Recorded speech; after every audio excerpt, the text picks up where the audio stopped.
La crisis por el COVID-19 ya se está sintiendo en el ámbito económico y los emprendedores reciben un fuerte impacto negativo.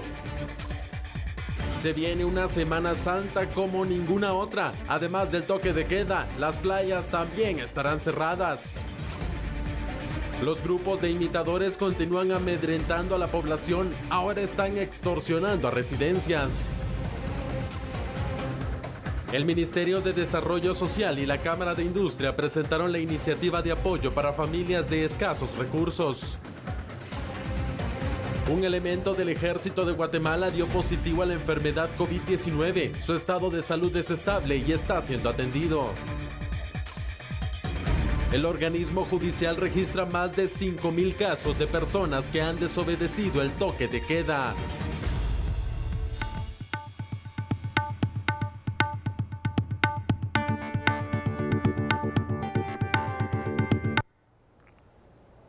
Muy buenas noches, sean bienvenidos a su programa El Análisis de la Noticia a la Medida por medio de TN23, Canal 3 y por supuesto Radio Cadena Sonora. Hoy nos acompañará el licenciado Julio Rivera Clavería para los análisis correspondientes, así que le doy la más cordial bienvenida. ¿Cómo está, licenciado? Buenas noches. Buenas noches, Sandy, es un gusto estar con usted aquí en el canal y un saludo a todos los amigos en casa. Bueno, hoy vamos a estar hablando de diversos temas, licenciado, pero vamos a iniciar con uno, que es el tema económico y especialmente de un sector que está sufriendo las consecuencias. Vamos a presentar una información antes porque incluso una asociación, que es la Asociación de Inversión, Innovación y Emprendimiento de Guatemala, dio a conocer cómo ha estado impactando el COVID-19 en los emprendedores. Se estima que en Guatemala existen 2.5 millones de emprendedores y emprendedoras. Sin embargo, en los últimos 15 días los pequeños negocios han sufrido un impacto millonario que podría rondar los 22.5 millones de quetzales. Y nos dio que en promedio los emprendedores iban a perder 9.741 quetzales con 25 centavos durante estos primeros 15 días de cuarentena. Eso nos da un promedio de más o menos 1,000 quetzales diarios. Si contamos solamente los días hábiles, es lo que los emprendedores estamos perdiendo en Guatemala. Luego preguntamos a los emprendedores no solamente acerca de las pérdidas que esperaban, sino también acerca de cuáles eran las condiciones en las que ellos se presentaban en este momento. Tenemos que el 66% de los emprendedores están en riesgo de poder quebrar debido a que tienen menos de 3 años de operación y todavía no son considerados un negocio consolidado. Además de eso, estos emprendimientos tienen en promedio 3.44 empleos, lo cual significa que en caso que estos emprendimientos lleguen a quebrar, estamos hablando de 3 o 4 personas que podrían perder el empleo durante ese tiempo. Un artesano, un vendedor de quesos o de flores u otro oficio se incluye en el grupo de los emprendedores. Por ello, se insta a apoyarlos. Es muy importante que seamos conscientes en este momento de poder apoyar a esos emprendedores. ¿Cómo? No regalando dinero, sino apoyándoles, haciendo compras a ellos, ¿verdad? Intentemos buscar la forma de recomendar a los emprendedores, de comprarles a los diferentes artesanos, a los diferentes microempresarios que hay en el país, para que ellos puedan mantener el flujo efectivo de sus negocios y con eso no solamente alimentar a sus familias, sino también a las familias de los empleados o colaboradores que ellos puedan tener. El mundo sin duda está viviendo este impacto económico derivado de la pandemia del COVID-19 y presentamos algunos datos para ampliar este análisis. El impacto económico ya está empezando incluso en nuestro país. Se está viendo afectada seriamente la situación ante las pérdidas que ya han sufrido varias empresas, principalmente en sectores comerciales, de servicios y turísticos. Además, la ampliación del toque de queda y las medidas de aislamiento social causan la suspensión de eventos tradicionales de Semana Santa, como las procesiones, conciertos y, por supuesto, los viajes. Esto impacta fuertemente a la economía informal y, por supuesto, a las personas que viven en estos lugares turísticos que no verán ninguna ganancia durante estos días. Así que iniciamos con las preguntas, licenciado, con este análisis. ¿Cómo ve usted esta situación que ya diversos sectores han dado a conocer el impacto que están teniendo y no sabemos qué puede pasar en los próximos días?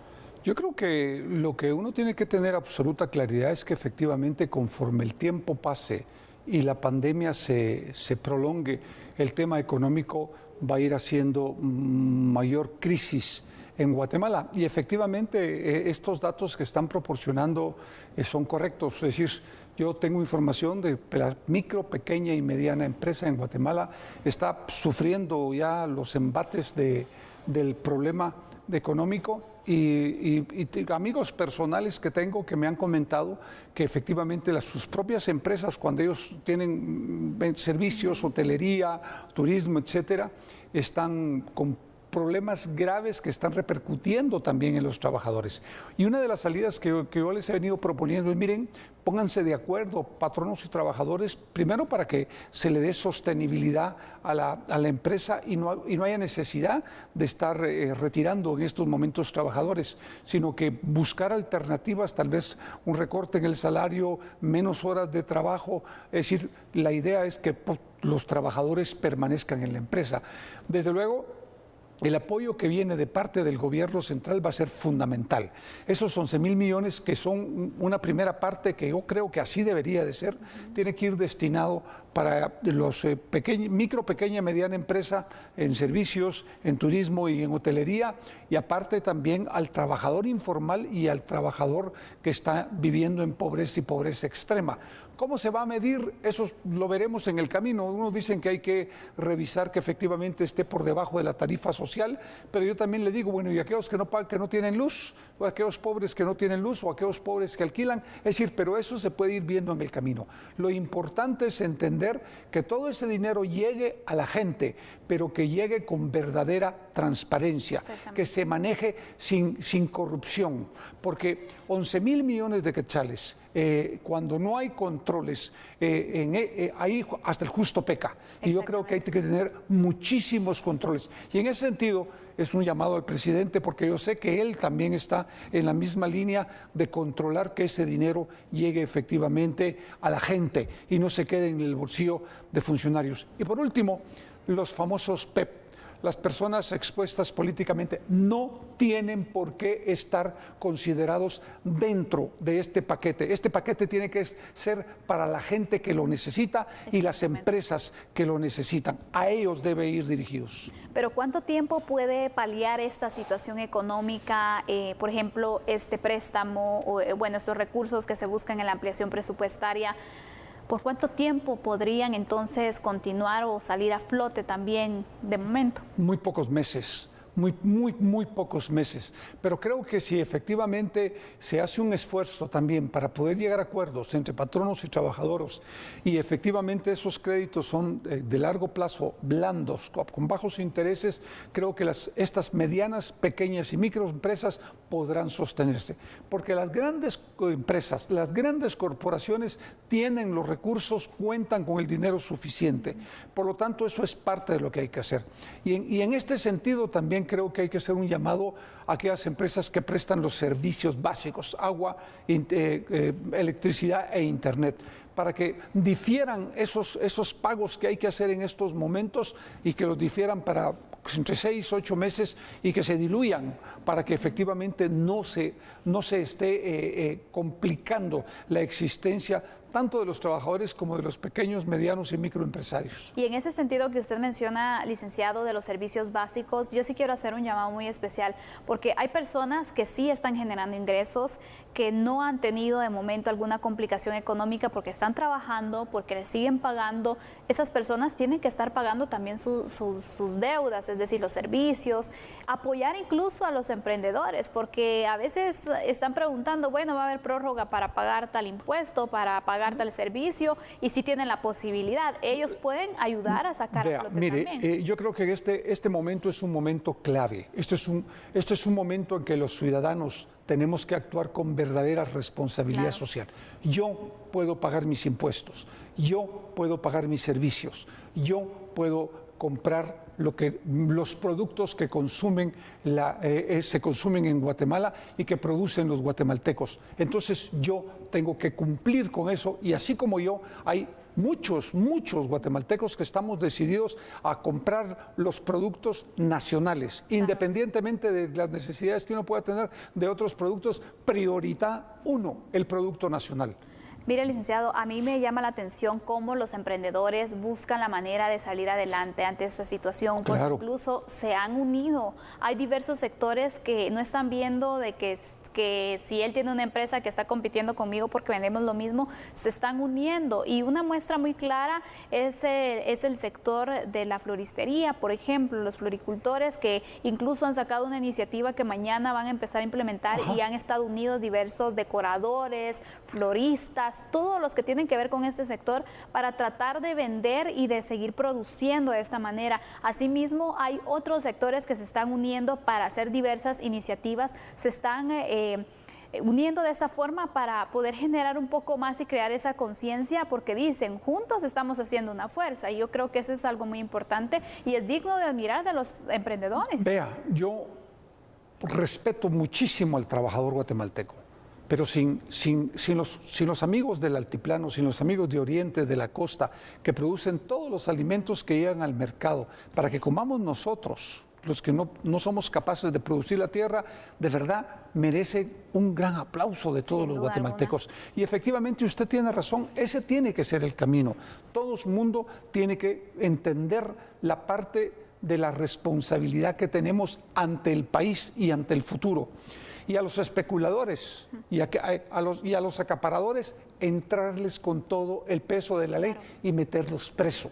Eso es lo que se tiene que hacer en este momento, porque en este momento, quien le robe un centavo al fisco, funcionario que se robe un centavo o quien especule y acapare, debe ser metido preso y por muchos años, porque esta es una emergencia nacional que afecta a todos los guatemaltecos por igual. Tenemos más datos para seguir ampliando ese análisis y le mostramos a continuación los mismos en pantalla. Muchos trabajadores se están viendo afectados en el aspecto laboral, muchos de ellos con despidos o la suspensión de contratos. Esto tiene un impacto fuerte en la capacidad económica de las personas, sin duda, principalmente en aquellos a quienes les suspenden el contrato. Muchos no tienen un respaldo monetario que les permita sobrevivir por mucho tiempo. Los emprendedores son muy golpeados en esta crisis. A menudo trabajan por márgenes muy pequeños de ganancias que ahora se convierten en grandes pérdidas también. Recordemos que la economía informal, que comprende a muchos de estos emprendedores, es más del 70% de la población económicamente activa. Y hablando entonces, licenciado, de estos despidos, de la suspensión de contratos que se está dando y que se ha dado a conocer por parte de algunas empresas privadas, también se está dando otra situación en la cual, bueno, se están llegando a ciertos acuerdos con los trabajadores, que eso sería lo principal, la conciliación, buscar la manera de que ambas partes pues no salgan perjudicadas, pero también hay otros casos que se dan a conocer. Hoy justo me dan a conocer uno sobre la rebaja en el tiempo, por ejemplo, el toque de quedas.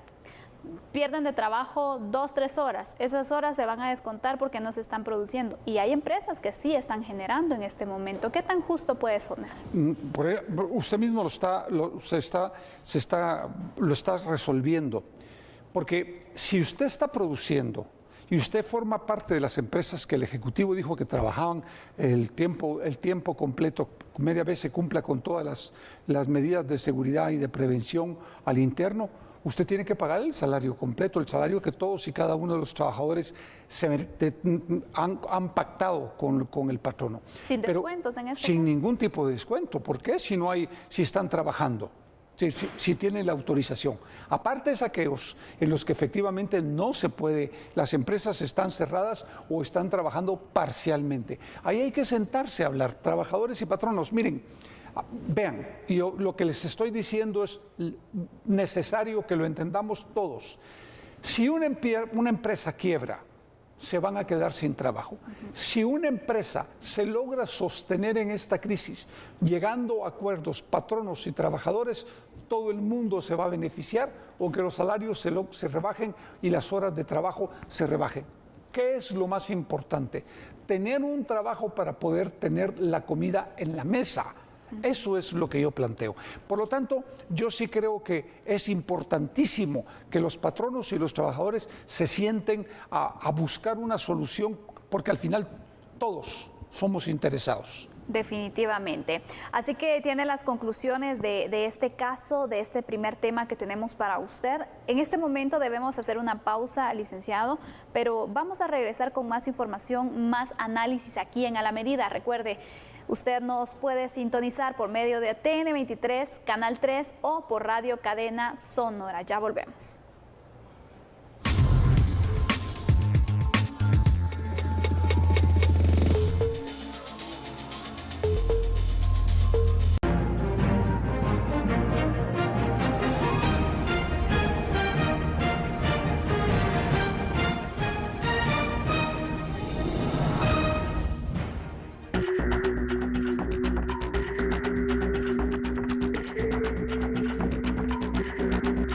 Gracias por continuar en sintonía.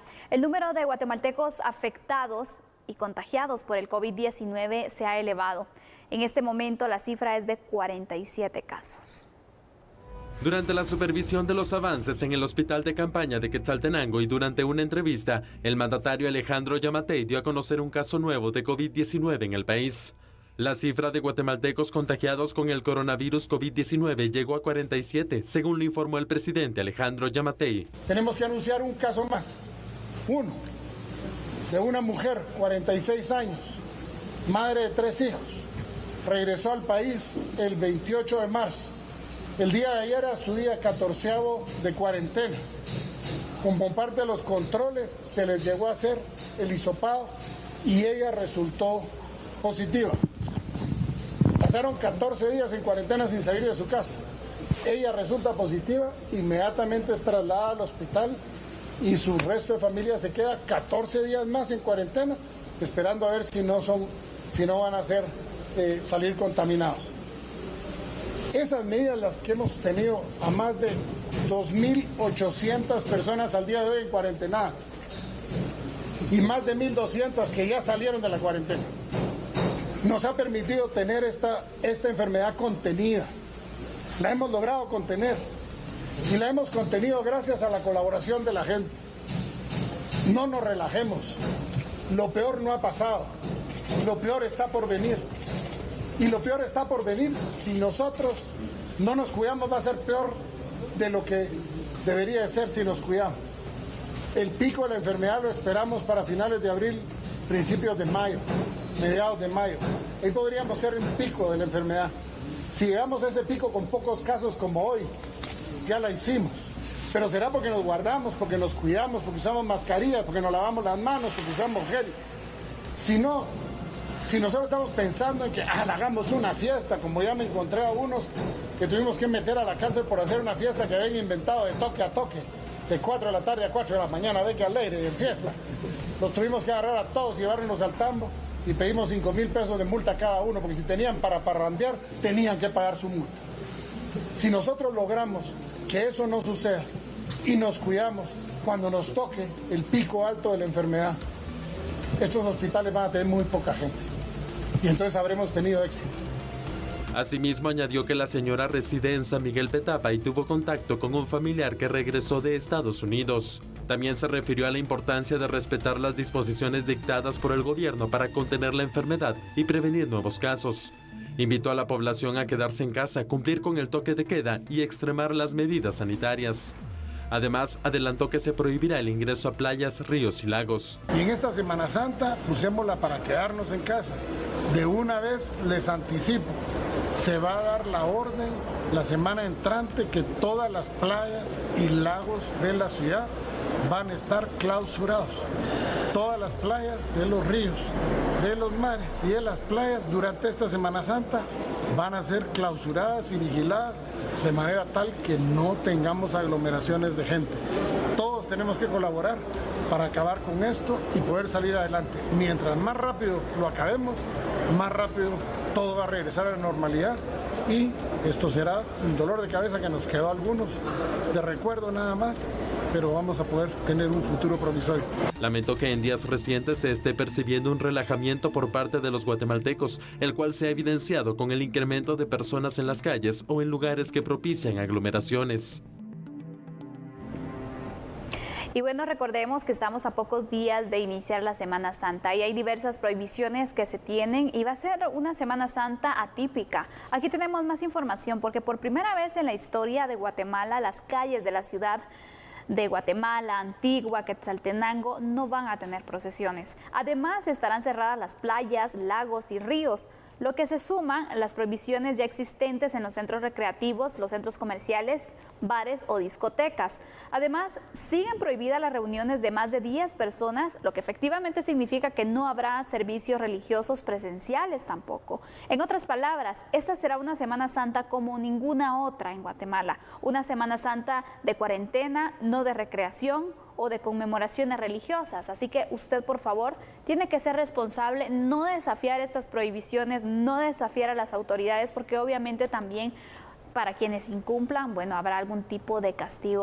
Licenciado, una situación que se va a dar atípica, la Semana Santa, un tiempo que muchas personas esperan desde el punto de vista religioso, desde el punto de vista de diversión, y una semana que va a ser también muy importante para poder contener los casos. Yo creo que efectivamente tenemos que pensar que esta Semana Santa podemos aprovecharla para que efectivamente nos quedemos todos en casa. Porque lo que el presidente ha planteado en Quetzaltenango es una realidad. No hemos llegado al pico. El problema es si nos relajamos, si llegamos al pico y hay una contaminación masiva, los hospitales no van a ser suficientes para atender a la población y tampoco la morgue. Por lo tanto, no quiero ser dramático, pero eso es una realidad. Por lo tanto, yo sí creo que el presidente tiene un momento bien especial en esta semana para plantear las medidas que él considere apropiadas. El toque de queda lo puede ampliar a un horario mucho más restrictivo, de 24 horas o yo no sé, de las horas que el equipo de él y él consideren, y sobre todo mantener la restricción de que no pueda navegarse, de que no puedan utilizarse las playas públicas, los ríos, los mares, los lagos, etcétera, las discotecas, todo esto que siempre se ha acostumbrado a hacer durante la Semana Santa, y que efectivamente en los propios residentes de esas áreas, como hicieron con un diputado que quiso entrar a su chalet en estos momentos, no dejen entrar a nadie, porque miren, el problema es que un infectado que llegue a uno de estos municipios va a ser terrible las consecuencias de esa irresponsabilidad. Por lo tanto, yo acepto la decisión política que tome el presidente de la República en torno a todas las restricciones que él plantea o el toque de queda en los horarios que él establezca. Por ejemplo, hay otros países que han tomado nuevas medidas. Voy a citar el caso de Perú que ya ha restringido la circulación de las personas, porque solo 3 veces a la semana pueden salir las mujeres si es estrictamente necesario, y 3 veces a la semana pueden salir los hombres. Los domingos nadie sale de casa. Esas son las medidas que han sido adoptadas recientemente por Perú. ¿Qué nuevas medidas o qué nuevas restricciones cree usted prudente, licenciado, que se pudieran implementar en nuestro país para poder controlar esta pandemia? Yo creo que tenemos la oportunidad de podernos quedar en casa guardados, todos los guatemaltecos.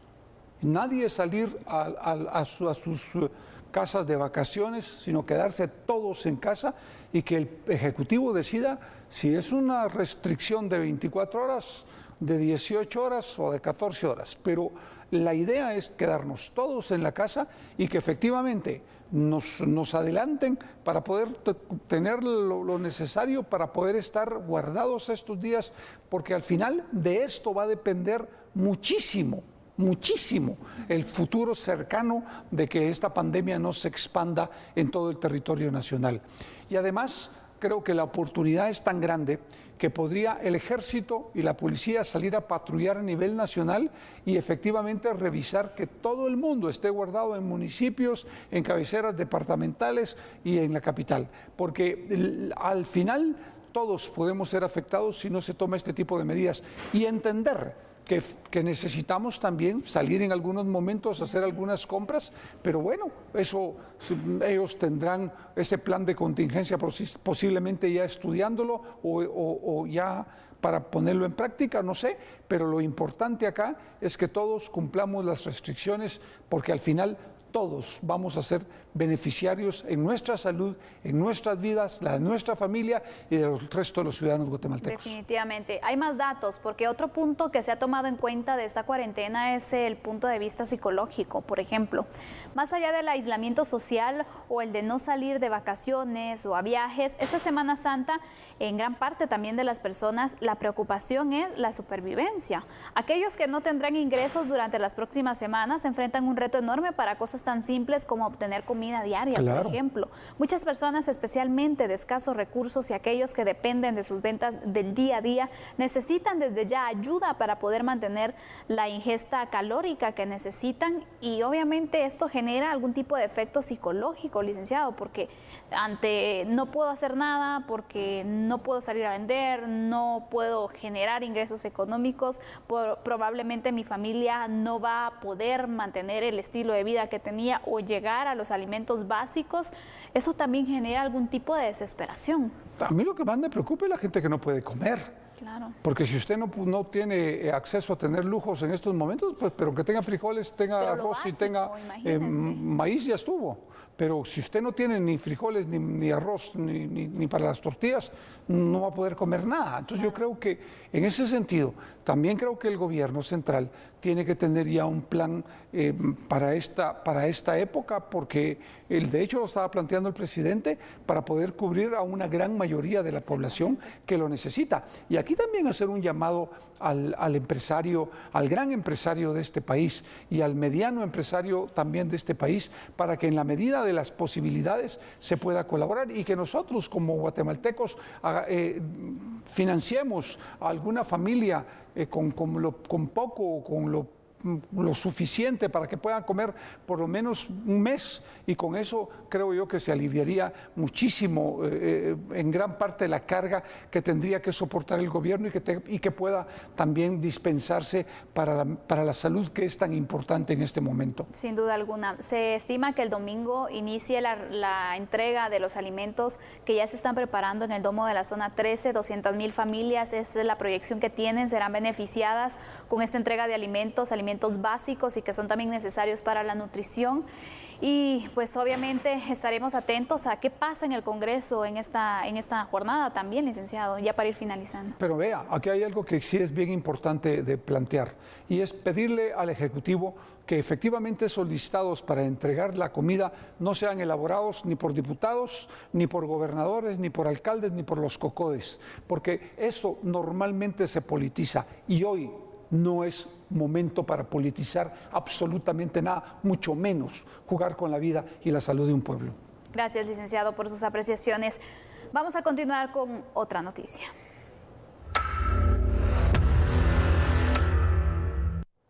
Y por cierto, en este aislamiento también hay mucha información que se ha dado a conocer a través de redes sociales, los grupos de WhatsApp, y hoy surgió uno en específico, un audio, donde se indicaba que el presidente declararía un toque de queda por 24 horas, un toque de queda total. El presidente se ha pronunciado al respecto y esto es lo que está aclarando. En las últimas horas ha circulado en la red social de WhatsApp un audio de una persona indicando que, de buena fuente, se le ha informado abastecerse, ya que el próximo domingo de Ramos, el presidente de la República anunciará durante la Semana Mayor un toque de queda de 24 horas, por lo que recomienda abastecerse para evitar inconvenientes. El mandatario Alejandro Yamatei desmintió la información que contiene dicho audio y negó que se busque implementar un toque de queda total. Por el contrario, pidió a la población no dejarse llevar por información malintencionada. Toda información será generada por los canales de comunicación oficial que tiene a disposición el gobierno central. En relación al toque de queda, este continúa tal y como se había prorrogado el fin de semana pasado hasta el próximo 12 de abril. El mandatario señaló también que se ha identificado a 7 personas que están utilizando las redes sociales para hacer circular rumores de información falsa, por lo cual se ha procedido a presentar las denuncias correspondientes ante los órganos competentes.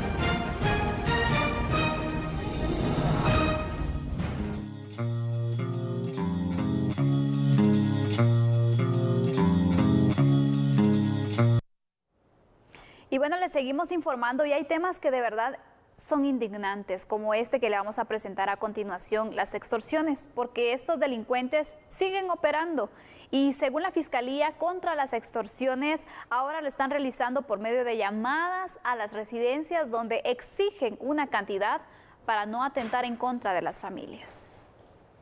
Desde que comenzó el estado de calamidad, se redujeron las denuncias por temas de extorsión a comercios o buses de servicio colectivo. Sin embargo, la Fiscalía que investiga este flagelo señaló que se han registrado denuncias por extorsión en residencias. Desde que estamos en esta etapa del estado de prevención, el Ministerio Público y la Fiscalía contra el Delito de Extorsión ha recibido 125 denuncias en la capital y sus distintas sedes que tiene a nivel departamental. La mayoría de las denuncias que se han recibido pues han sido de personas que se encuentran en su residencia y desde ahí pues están recibiendo las llamadas extorsivas.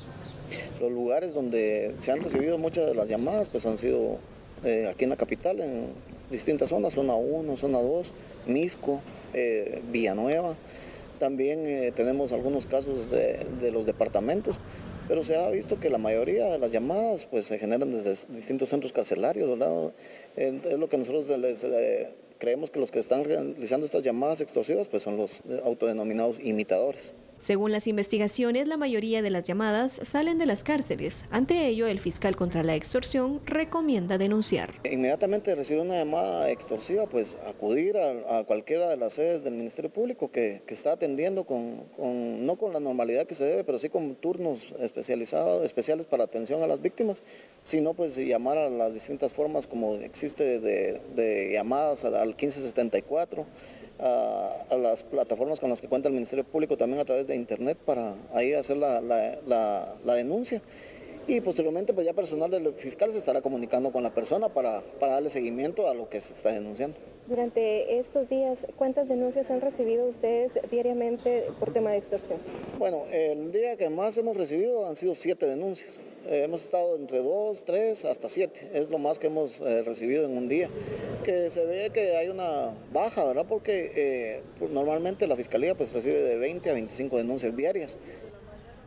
Sin duda alguna, el delito de la extorsión es uno de los que más afectan a los guatemaltecos y a distintos sectores, incluyendo el tema comercial, por supuesto el transporte público, y ahora en esta crisis está afectando a todas las familias que están resguardándose, que están acatando las medidas adoptadas por el Estado.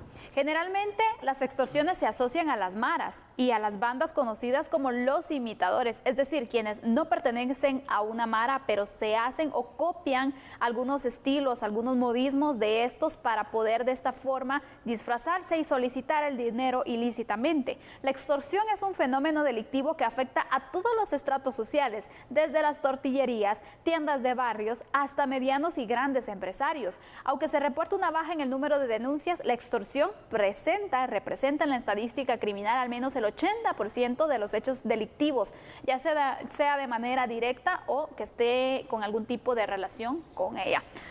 Licenciado, es increíble que en esta crisis que se está enfrentando, donde muchos guatemaltecos están viendo la forma de poder agenciarse dinero, de poder pues seguir con la alimentación de las familias, hay algunos delincuentes que no piensan en esta situación y que obviamente solo están viendo la manera de enriquecerse ilícitamente.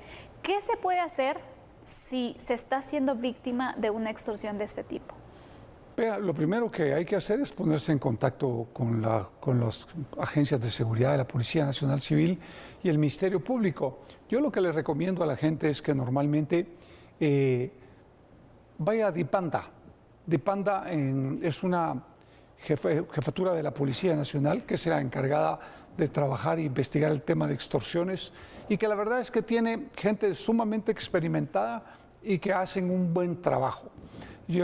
A mí me ha tocado, en algunos casos me han llamado personas que están siendo extorsionadas, yo los pongo en contacto con Dipanda y han ido solucionando el problema. Desde luego tienen que poner también su denuncia en el Ministerio Público. pero es mucho más rápido y efectiva Dipanda porque hacen la parte operativa. Especializada, la parte puramente operativa. También el Ministerio Público, pero tienen una carga de trabajo mucho más grande. Y ellos hoy están trabajando pues coordinadamente y de la mano. Y por otro lado, creo que es sumamente importante que la Policía Nacional Civil, en este caso, que haga un trabajo de fondo en materia de inteligencia y que entren con todo el peso y toda la fuerza del poder del Estado para ir a capturar a estas personas. Porque miren, son momentos difíciles que está pasando la sociedad guatemalteca y no podemos permitir que criminales se estén aprovechando de eso. Así como se está trabajando el tema de transparencia para que no se roben ni un solo centavo de los dineros que se van a dispensar para la gente que lo necesita, así hay que trabajar también fuertemente para controlar a la criminalidad. Y aquí el pedido también es a la fiscal general y al director de la Policía Nacional para que este tema le entren a fondo, porque no se trata simplemente de que cuando hay una escalada del tema de la extorsión, pues comiencen a hacer el trabajo. No, aquí hay que hacer un trabajo permanente. Y hoy no van a haber vacaciones para nadie, ni en el Ministerio Público, ni en Dipanda posiblemente, pero yo estoy convencido que sí pueden hacer el trabajo. Yo conozco el trabajo de Dipanda y sé de lo que son capaces de hacer. Y vamos a seguir ampliando, dándole más datos acerca de esta problemática. Las estructuras de extorsión en Guatemala han ido modificando y perfeccionando a lo largo de los años su forma de operar. Han surgido asociaciones delictivas satélites a los verdaderos grupos extorsionistas de pandillas, los llamados imitadores, por ejemplo. Estos últimos se aprovechan de ese miedo y psicosis colectiva que existe para poder obtener ganancias y un éxito relativamente grande en sus actividades extorsivas. La principal herramienta en contra de estos imitadores es denunciar y comunicarse con el Ministerio Público, así como también con la Policía Nacional Civil. Le hacemos esa recomendación. Pero en este caso que están llamando a las residencias, ¿qué medida podemos tomar mientras se inicia con la operación? ¿Cortar la línea? ¿Suspender el servicio? ¿Qué puedo hacer yo? Cortar la línea, mire, normalmente lo llaman a uno al teléfono celular. Por lo tanto, no contestar, guardar el número y trasladarlo a Dipanda o al Ministerio Público para que ellos hagan la investigación lo más pronto posible. Pero existe un miedo porque le dicen a uno que si no contesta, que ya lo tienen ubicado y no sabemos qué tan Normalmente este tipo de llamadas son de imitadores y salen de las prisiones del país. Por lo tanto, tienen que confiar en las fuerzas de seguridad del país y el Ministerio Público, porque al final es lo único que tenemos para que nos apoyen y nos ayuden e investiguen estos casos. Mi consejo es que corten las llamadas, guarden los números, vayan a poner su denuncia al Ministerio Público, vayan a Dipanda y pídanle a la gente de Dipanda que les apoye y les ayude, porque esto hay que trabajarlo en caliente para buscarle una solución y que la gente se quede tranquila. Por supuesto. Gracias, licenciado, por acompañarnos en esta noche, por esos análisis que nos ha dado a conocer en los diversos puntos. Le queremos agradecer y esperamos tenerlo pronto también con nosotros en el programa. Claro. Vamos a hacer una pausa, regresamos enseguida.